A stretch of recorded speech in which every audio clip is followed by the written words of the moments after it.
Okay, so CGL changes, and some are a little bit older, but we have to remind ourselves of them. So I'll do a check-in in about 5 minutes, but for right now. What here for? What is this? There's only two kinds of customers, those that have been hacked and those that are going to be hacked. Is that the way we look at life? Information, and it's just going on so much there. Does the CGL policy respond when privacy information gets out there? And from the standpoint of personal injury, the CGL BOP 2 has a definition which can also apply for oral or written publication, which can be online in a manner of material that violates a person's right of privacy. So all the information that gets stolen and then gets posted out there or used, we've just violated people's rights of privacy. And the CGL policy historically has covered that. And we've had an electronic data exclusion, but that was under coverage A, and that really didn't work effectively because we've got the personal injury coverage B, either under the BOP or under the CGL. So loss of information, we thought we took care of it under the CGL, but we never got rid of it under the personal injury side of it. And so then in 2014, we created an endorsement. That's free. I always got to worry, at least it says that it's an exclusion. So many times we just call them mandatory endorsements, and it's just, you know, a problem for us. But I belong to a user group, and new mandatory exclusions and standard CGL policies limit coverage for data breaches. And they do. So how do you sell cyber coverage to your clients? Or at least offer it? Because realistically, in today's world, another user group that I belong to, they were talking about hacking of Las Vegas casino. They hacked into the records of the casino, which a lot of people, you know, the private information, they've, you know, used their ATM machine, they've given their credit cards and whatnot, or debit information. And they went into the casino's information through their remote device to deal with the climate in the atmosphere in their fish tank. So, I mean, they get into something that, you know, they thought that they took care of their computer system, but the computer system was also tied into that. So they got in through the the back door. And so then somebody's response was, well, think of the homeowner. How many homeowners use that Alexis or Echo, and you use a little phone to put your heat up or down right before you get home? And they was just thinking, you know, somebody could hack into your system and turn your heat off in the middle of winter when you're on vacation. So with all these electronic pieces of information, you know, if they get in to your phone, they can do all sorts of things. And so just getting into the fish tank released all sorts of information to the public. And so I saw this commercial general liability policy written, what, 50, 60 years ago? Just wasn't designed to deal with that, correct? No, it wasn't. And so every edition has added more and more internet-based exclusions.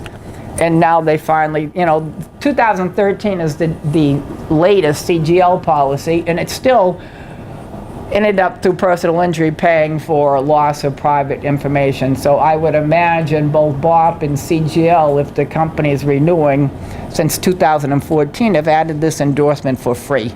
Again, there's a BOP counterpart because the CGL policy is just not designed to do that. And so we added an exclusion to coverage A, which electronic data was excluded and only gave back resulting bodily injury. But we now have added it to coverage B, personal injury. So cyber policies are necessary out there. If we have an internet connection, how many of you, all your agencies have cyber coverage?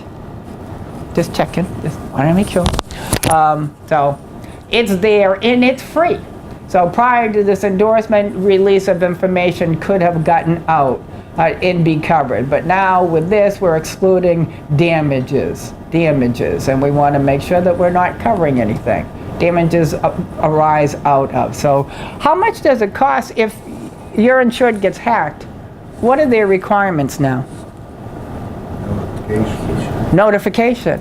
And then, you know, you can't have, I teach ethics, which is really a depressing topic as far as I'm concerned, and I go online to see how many unethical behaviors there are out there. And pretty much every time an organization gets hacked, do they step up and say, we were just hacked? No, they don't.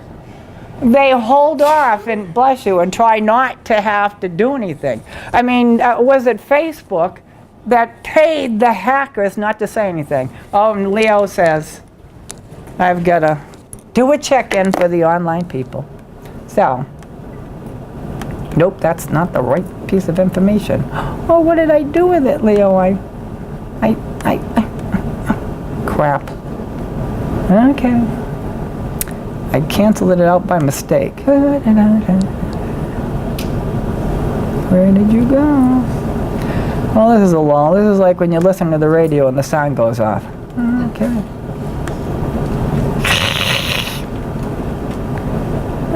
Leo. Where did I put my check-in slides? Up. Up, there we go. Okay. Foolish. Okay. There you go. So for you people out there, this is the first of what the next one will be when we end. So you downsize the screen, you put your name in, and then you get a little thank you note, and life is good. Yay. Okay.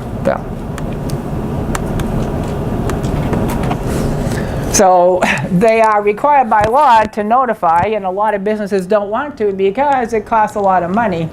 And I went online just the other day. Average cost per lost or stolen record is $148. So if you've got millions of customers, that's a hefty little fee. And so they either lie about how many customers got hacked into or try to not to tell people. And that's against the law, because then you get fined for that. So the release of information is going to cost, and that's the damages, and that's why we exclude damages. And that's a 2018, just recent IBM study. So access damages arising out of disclosure of any person's, organization's confidential personal information, yada, yada, yada, yada. So it's attached to the CGL for free. I need to make sure I have cyber coverage. They don't want to cover anything anymore, so they made sure that they deal with or the loss of use of. So your information is out there, you got to wait, you got to get your credit card, your banking account, you've lost use of it, we don't care. Can the party who let your information be disseminated be legally responsible for all your expenses? Absolutely, and we just don't want to play with that. So by endorsement for free, we made sure that we don't have to cover anything. And they really did a good job at saying all the things that could give rise for information. And as agents, we keep a lot of information. So got a little itty bitty problem with that. There you go. And there, global averages, you know, country by region, you know, United States. And so it's, you know, can be expensive when information is put out there. And now it says 233. So depending on what form you look at, it costs a hefty little amount of money to clean up all the mess of information getting out there. So. And then the costs you have, you know, forensic expenses and all that, we're not paying any of that. So we just got rid of it. We did a good job. Kind of like, anybody remember the year 2000 and Y2K? They did a darn good job. You know, every policy going, blah, blah, and then it was the biggest nothing. This is not the biggest nothing, but they're very, very good at going through everything and making sure that the CGL policy. We still give back bodily injury, but you know, how can the loss, you know, damage to your electronic information give rise to bodily injury? And in Massachusetts, bodily injury is not emotional distress or mental anguish. We need physical bodily harm. So. And you know, ISO does a good job at when they add a restriction endorsement to the policy saying, oh, by the way, we don't cover this. And they have to tell us that we have a restriction in coverage. the problem is this, it was filed in 2014 and approved by the Division of Insurance, probably utilized by 2015. And if the company doesn't change its edition date of the CGL, how many times do they have to send this out to the client? Once. So if in 2015 your client didn't buy cyber liability, they still have this endorsement attached for free to their policy. We don't need to remind you every year that you've got a major problem out there, but as agents, maybe we should. So that advisory went out once. They even created an endorsement that wouldn't even give back optional, bodily injury that arose out of it. But again, in the state of Massachusetts, it really doesn't matter one way or the other. Some states recognize mental anguish as being bodily injury. We don't. So either way, whether bodily injury is not given back or it is, it's not going to make that much difference to the state of Massachusetts. Well, other states, I don't get involved in what the definition of bodily injury is there. And again, if they gave that other endorsement that didn't even give back bodily injury, they had a separate discussion of that. So are you prepared if your data is compromised? And it happens all the time. You came in at least once a month, it's compromising somewhere. Talking to somebody last night, just, what about driving along? Can your car get hacked into? Well, that's really scary.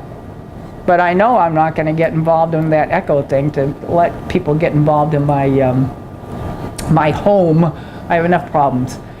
We have an endorsement to remove or to curtail personal injury definition. This is the ISO MBOP definition of personal injury, and we cover disparaging goods and services and violates the right of privacy. Do we have information that some of our clients might not want to get out to the public or to anybody? We know some people, drink and drive and have accidents. They might not get arrested, so their name's not in the paper. And maybe an employee lets that information, they're at a party and somebody overhears that. Can the agency get sued for that? Yeah, the employee and the agency can get sued, but the good news is you have personal injury coverage. When you get sued, you get defense and the policy will respond. But we have a new endorsement, and this one is only called amendment, which really is a restriction in coverage because it revises amendment of personal injury and advertising definition.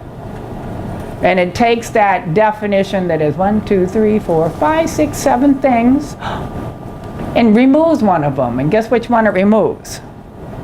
So if this endorsement is on the policy and some private information doesn't get hacked into it, just gets somehow released, or when your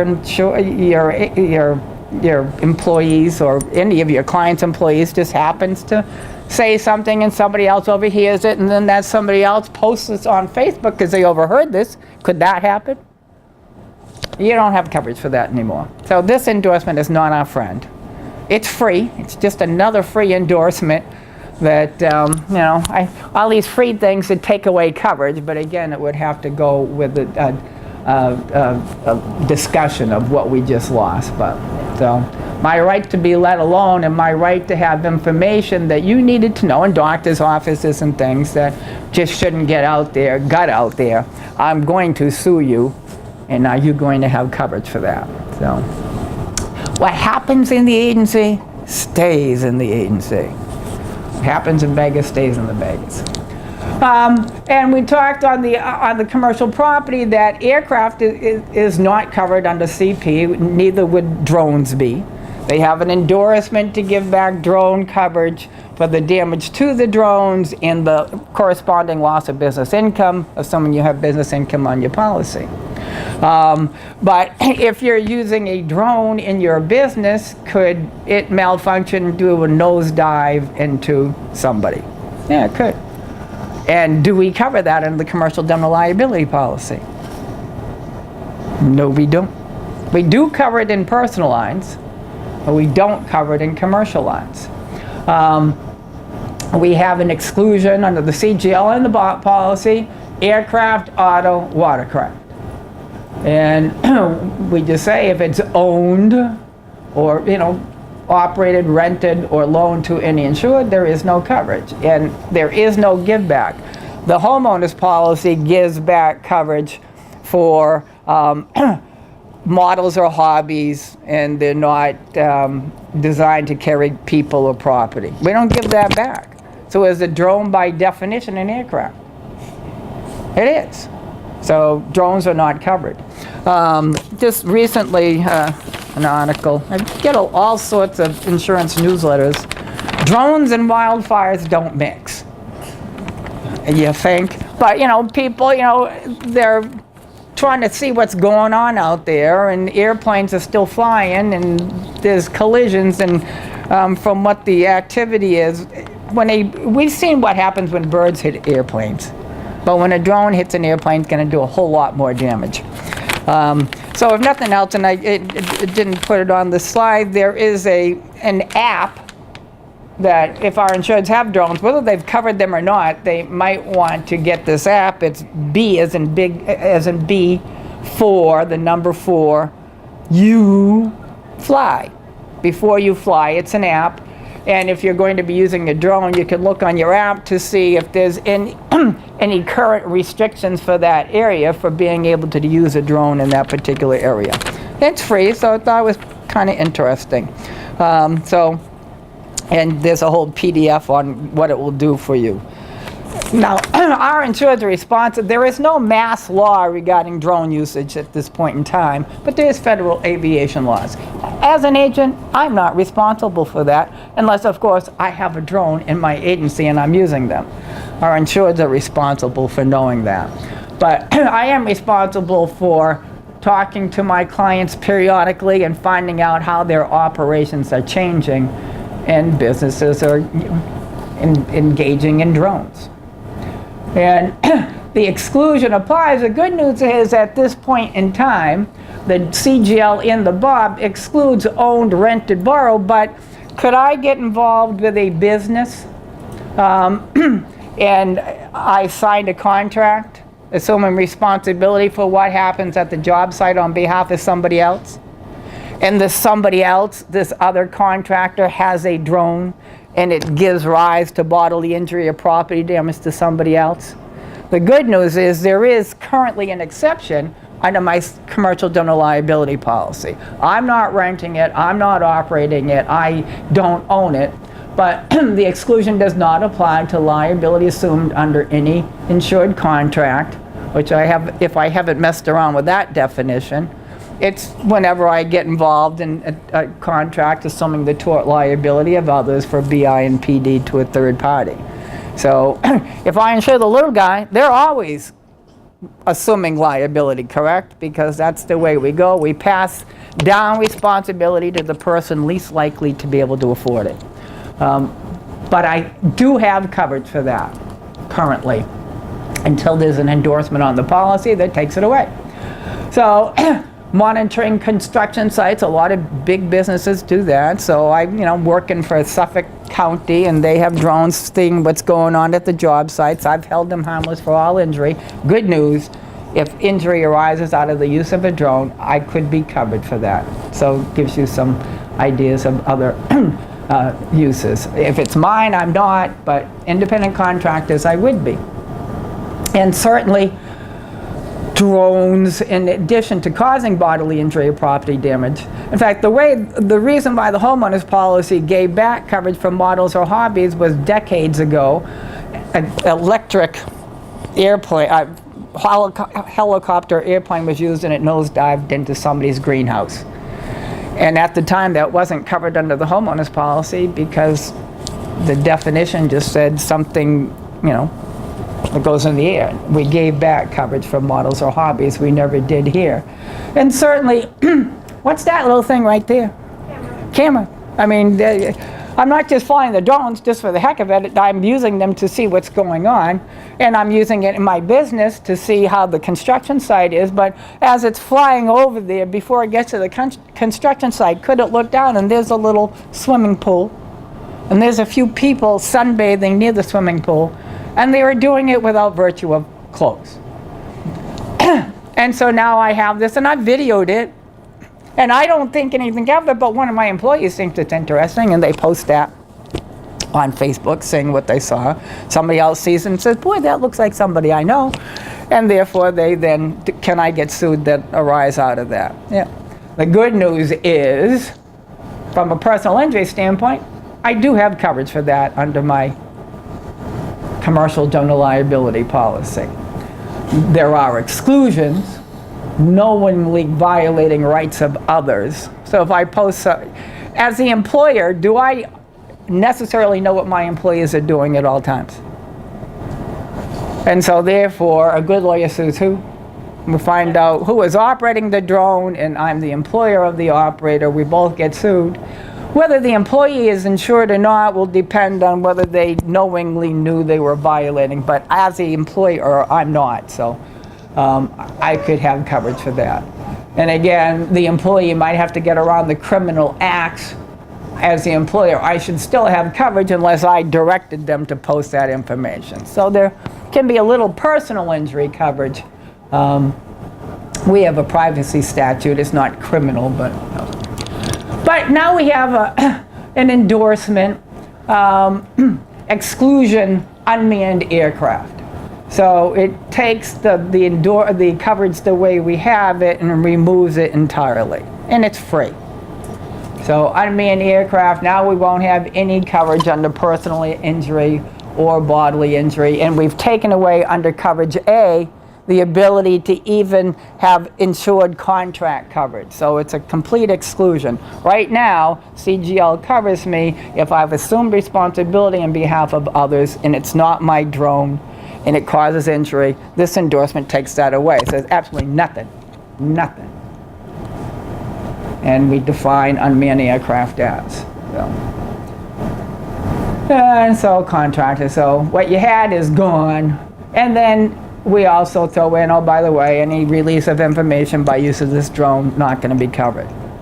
So anybody know if their companies are using that? That was in 2015, we created that endorsement. Anybody know if the CGL carriers, and there's a corresponding bot endorsement, are using that? Yeah. And it's free. And it keeps you honest insofar as if you start to use a drone, then maybe you should tell us about it.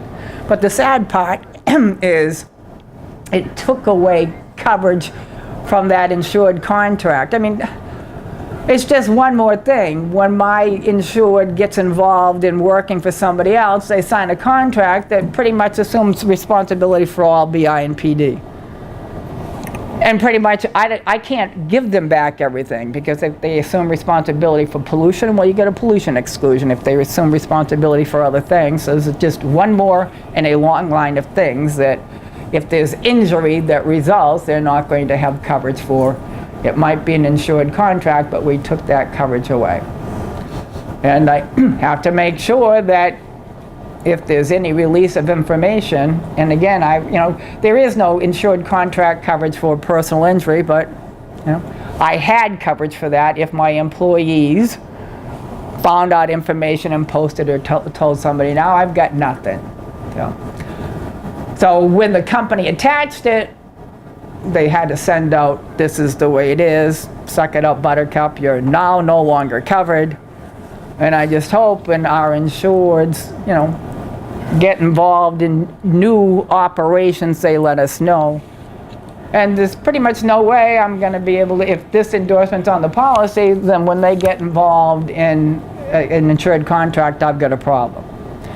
Or a company could choose to keep personal injury liability coverage there, but just give you the complete coverage A exclusion, insofar as if I assume responsibility for your using, for all operations, and you use a drone, I don't have coverage for that, but I would have personal injury coverage if my employees disseminate information. Or we could leave coverage A intact for the contract that assumed responsibility, but just take away coverage B, your coverage for personal injury should information get disseminated. So there's everything, just coverage A or just coverage B. But I probably some things on the policy. And certainly, as with any kind of insurance, I should be talking to people every year and finding out how their operations have changed. Because, they might think $5,000 for a drone, what the heck? They don't talk about it. I need to know when they buy it, and not from the property standpoint, from the liability standpoint. Once these exclusions are on the policy, I need to be aware of how they changed. So we can exclude everything, and ISO's belief is if you exclude things, then when people start to do things, they might be more apt to tell you, maybe. So when they created those overall exclusionary endorsements, they gave clients the ability to buy back coverage, or the option to be there.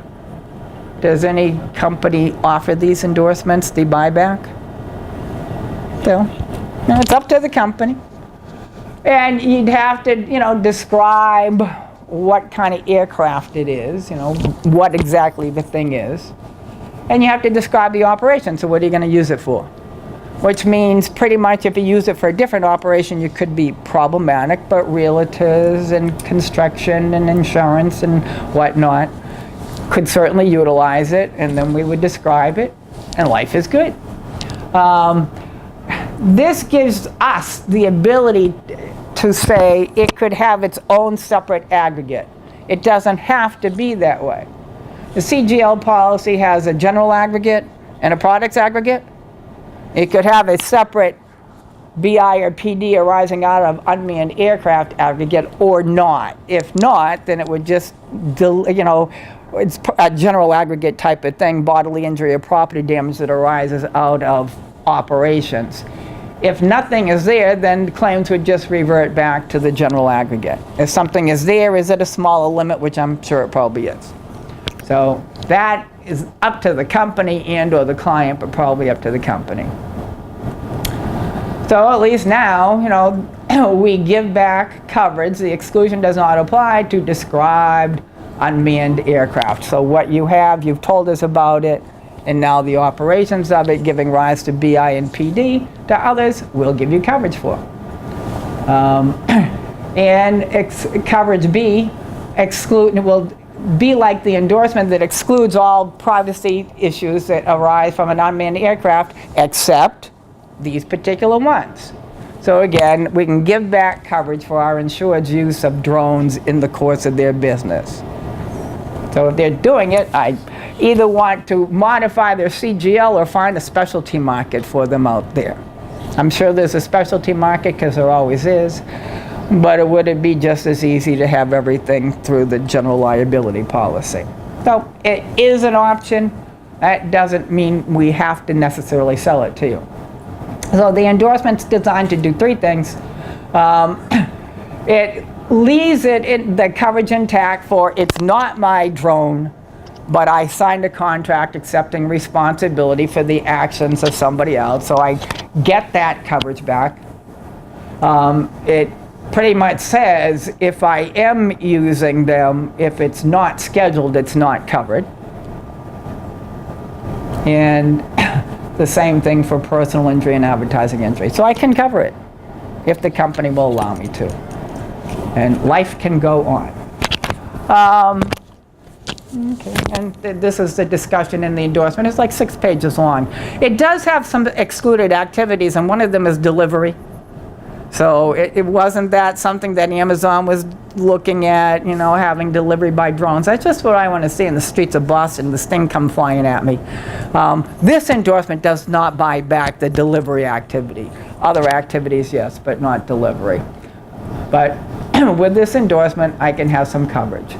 And like the exclusionary endorsements, I could buy back coverage for just coverage A. Or I could buy back coverage for just coverage B. So we've got all flavors, and I have to make sure I know which one has been attached. I like the one that just covers everything. Makes my life easier. So, invasion of privacy. And do I know what my clients' needs are? And if I'm not looking for markets out there, I should be. Kind of like cyber coverage. I need markets for that. I need coverage for drones because more and more businesses are using them. Somebody emailed a question about this new edition of the endorsement. Anybody have companies that, currently it's a 1998 edition, limitation of coverage to designated premises or projects. What does it do? Excludes everything else. Excludes everything else. Now, is any business really just operate at a particular location? I mean, now I guess you could do your banking online, but you know, this endorsement is on your policy because you think you just have a premises situation, because you don't do off-premises operation. But you go to the bank, or the president goes to talk to the lawyer about some kind of, or something, and somewhere manages to cause bodily injury or property damage. Would this endorsement pick up that exposure? And it's always said the ownership, means, or use of the premises shown in the schedule and operations necessary or incidental to those premises. What's necessary or incidental? Going to see the lawyer. Going to see the lawyer, going to the bank. I mean, if I really don't have off-premises operations, just the incidental things. And what words start that? Let me see, BI or PD, medical myth, arising out of. Now, we have additional insured endorsements in commercial lines, correct? And since 2004, we've taken out the words arising out of, and we say we want, you know, you to be an additional insured only if our insured is in whole or in part responsible. Does anybody have any organizations that when they tell their insured, your client, they want to be an additional insured, they specify the 2001 edition of the endorsement as opposed to the 2004 or 2013? Because 2001 additional insured endorsement still has the words arising out of. And it's been found in court that the words arising out of are more beneficial. And so those words made some weird litigations. You know, what is necessary or incidental? Well, this is one major court case where the insured sold and owned the dam, sold it to somebody else, but maintained maintenance of it. And of course, it was a maintenance-related situation that made the dam malfunction and flood out a bunch of area. In their policy, the previous dam owner had this designated premises endorsement, and the dam was not designated. But because they had a good lawyer, and the words arising out of were in this definition, the company ended up having to pay the claim. Now, we can argue that's not fair, that's not right, but hey, the words arising out of get litigated. So this happened in Hawaii, and you know, court states arising out of and use of designated premises requires that there be some causal connection. Well, management at that location made the decision to do something over there, therefore that was the causal connection. And then there was another one, at least another one. These are the two that ISO used in their filing. Again, you know, some location 500 miles away, because of a decision made at that designated premises, we ended up having to pay the claim. So,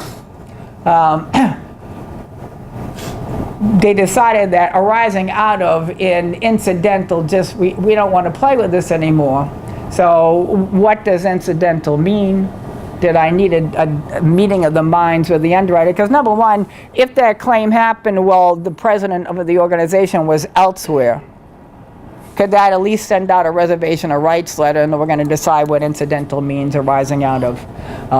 But I have an email with my underwriter saying, well, you know, okay, they don't have off-premises operations, but if they should go off-premises for some, you know, business-related situation, not conducting operations, not doing something to somebody else, could there just be minimal coverage? And I could, you know, give that to the claims adjuster, and maybe it would get paid without a hassle. So now we've decided that we're going to have a 2017 definition, and something that just had like 2 paragraphs on it now pretty much has a whole lot more words. And the general rule of life is more words, less coverage. Limitation of coverage to designated premises, project, or operation. And pretty much, whoop, it should have been over there. Oh no, I can't. We get rid of the, I say, whoops, park's in the wrong place on my slide. So I think on your slide it's over there. So now we're going to limit you to just operations at that, no arising out of, no incidental. We are really now just limiting you to just that premises. And I think that's a dangerous endorsement, the way it's worded now. I don't have any leeway. I don't think the company should have had to pay those other claims that really did arise out of a function that we committed off premises. They should have had a separate operations policy to deal with that. But now when the president goes to the bank or to the accountant, if any situation arises, there is absolutely no coverage, because the way it's worded, the loss has to happen on the premises. It is just a premises policy. So perhaps this is more than I need, and realistically, it's certainly dangerous. Does any business really never have a potential of loss off the premises? I mean, really. So, you know, they might have had other locations, and we're thinking, okay, other locations, great, we can take care of them. I always thought of it as a laser thing. But, you know, it's kind of like the incidental occupancy endorsement. Very few, for homeowners, very few businesses really, unless you're an employee working at home. Somebody said, well, my insured does piano lessons. I said, fine. So they always come to the insured to do the piano lesson. He or she never goes anyplace else. Well, never is a long time, and we'll all be dead before the end of it. So, you know, this really does restrict me. So there is no coverage for activity that occurs off the premises or other project. So, got a little bit of problem. No longer say incidental, undeclared premises, declared, that's it. So I hope I have another policy to deal with any situation that might arise off the premises. It is just a situational. And it's interesting, it also revises coverage B, wrongful eviction, wrongful invasion, invasion of right of privacy. If you do something on your if you put some information on the computer at your premises, where does it go? And can somebody someplace else be offended by it? So, you know, it really restricts me from a personal injury or from a BI or PD situation to just things that happen here. And I think the very nature of the personal injury beast could be a problem.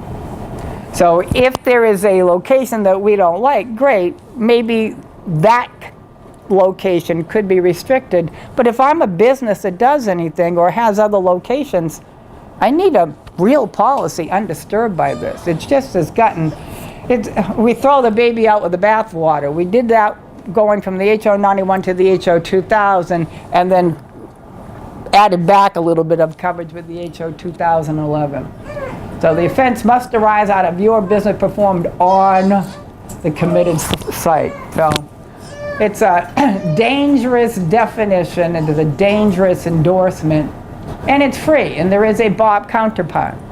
So they have no coverage. If any BI, PD, or personal injury happens off the premises, there is absolutely no coverage. Do they need a secondary policy to deal with things that could happen off premises? So, you know, should we have a normal CGL that maybe lasers out a particular operation or a particular place or a particular thing, as opposed to just taking the whole policy? I mean, the CGL and BOP designed to pretty much be there for new and exciting things that I do, and then I look at you on renewal and decide whether I want to keep you. But to restrict it to just a particular place, I think is dangerous. And it's a lot, once they use it 2017, your insured might need a second policy to cover off-site instances, just in cases. Or could I, if you don't like that location, fine, can we have a normal CGL laser that location out, and then I can have a CGL with just that. So I might want to rethink. And I hear that in surplus lines, that endorsement is thrown around a lot and can be detrimental. So do I want an endorsement that just excludes a particular operation? And then I set that up on a separate policy. But to restrict my policy to just here, I just think is a potentially a no claim for you. I think the insured needs two policies, a just-in-case policy and a policy covering this. They don't want to pay for the just-in-case policy, not my problem. I can't help it. A normal company doesn't want you. But I'm also hearing that normal companies just slap that endorsement on. It's like, it can be dangerous. So, danger, danger, danger. I think we don't want to forget to pay our E&O coverage. Just saying. Okay, lease buildings. I get this question periodically.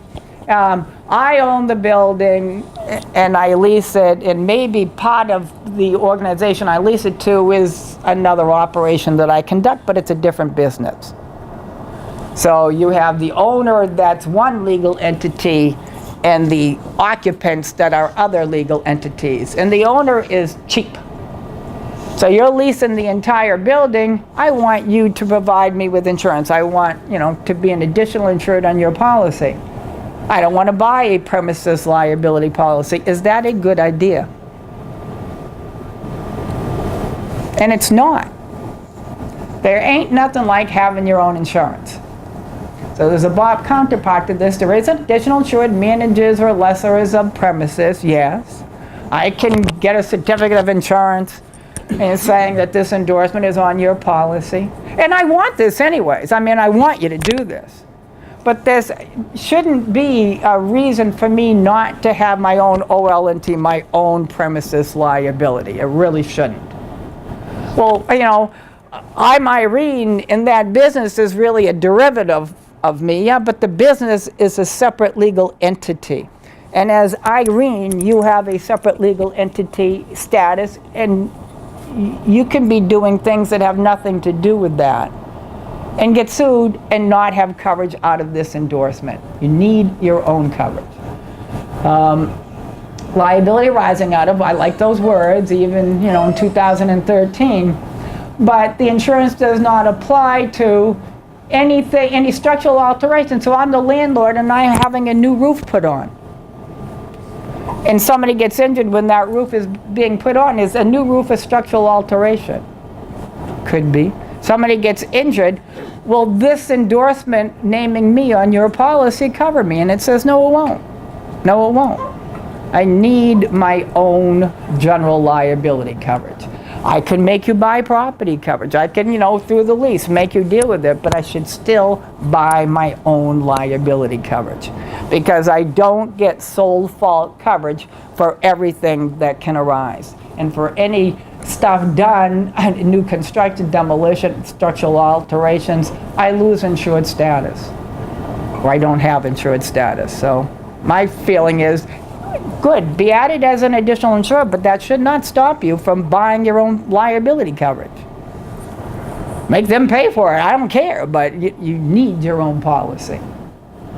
So, certainly I like people that, add me as an additional insured, but the language is still in a part premises leased to me. If that organization doesn't lease the whole premises and the owner still retains an office, do we have a problem with that? Because if the whole premises is not leased, then I have a gap to begin with.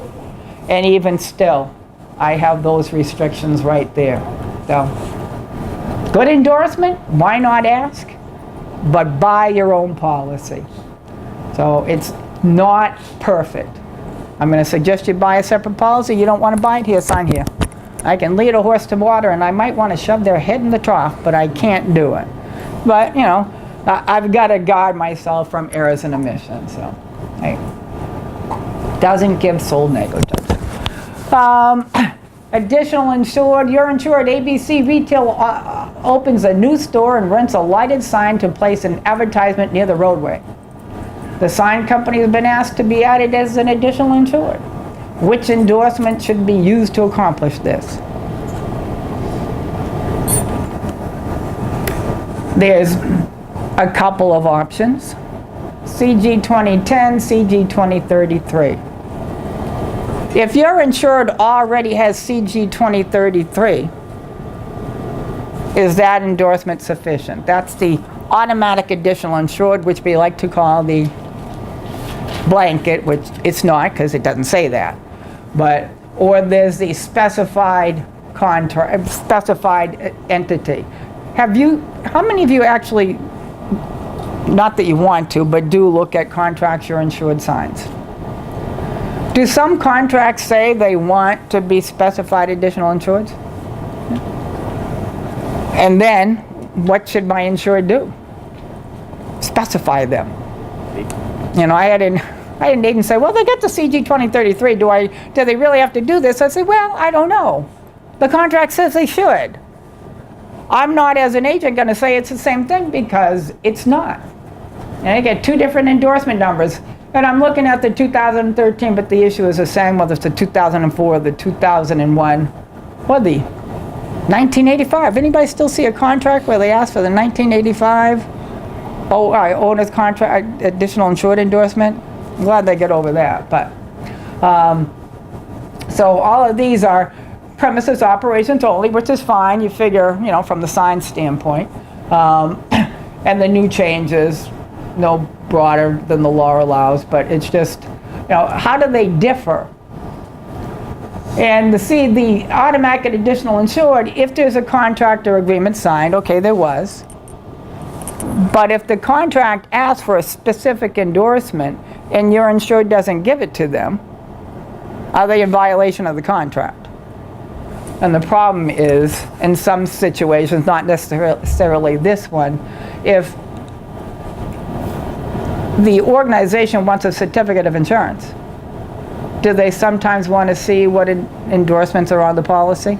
Do they ask you to specify things?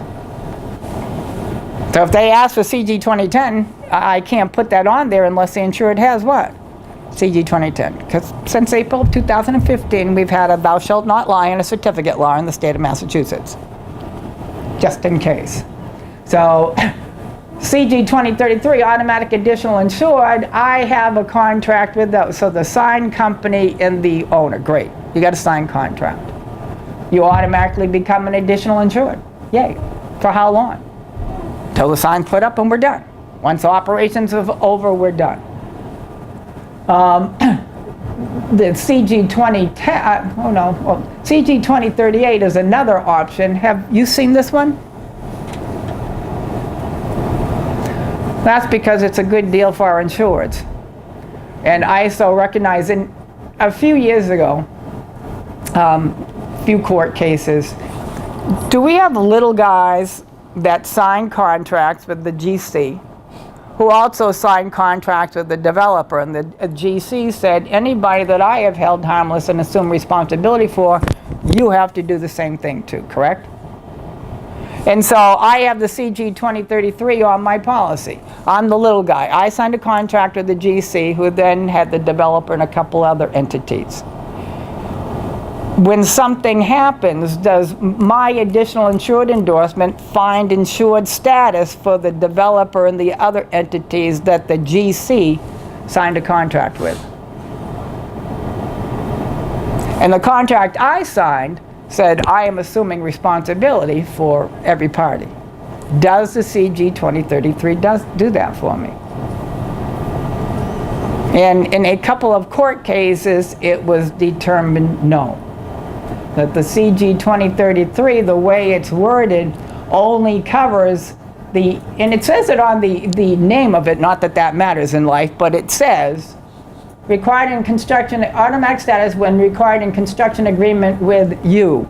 And it's been decided in a few court cases that I assume responsibility of the GC. That's the person that becomes an automatic additional insured, not the other organizations out there that the GC might have put responsibility towards and then wanted every subcontractor to. And that's when ISO created the automatic status for other parties when required in written construction agreement. That would be the endorsement that I might ask my companies to utilize now, because it gives insured status not just to the entities that signed a contract with me, but gives insured status to anybody in the construction agreement that I have made myself responsible for. Because if you are an additional insured, do you get defense out of my policy? If you're not an additional insured, do you get defense out of my policy? Maybe.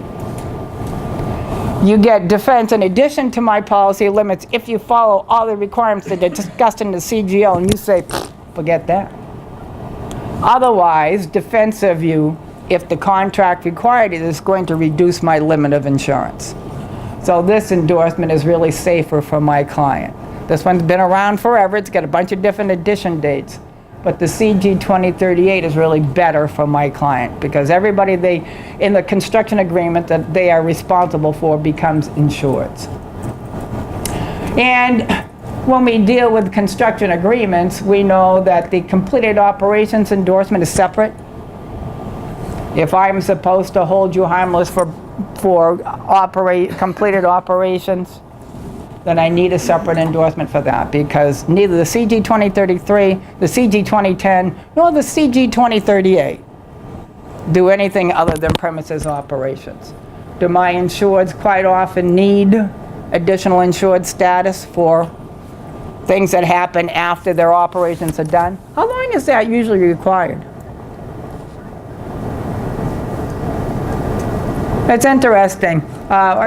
Some agents say 3 years, 5 years.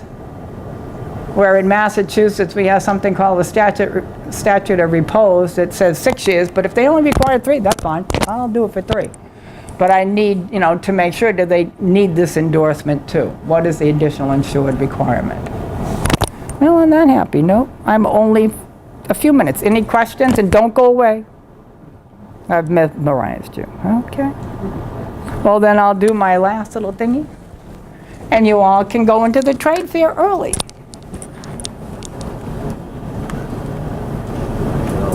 Okay. And so for you people out there, you got to do one more sign in, and then you can go to lunch, and see you later.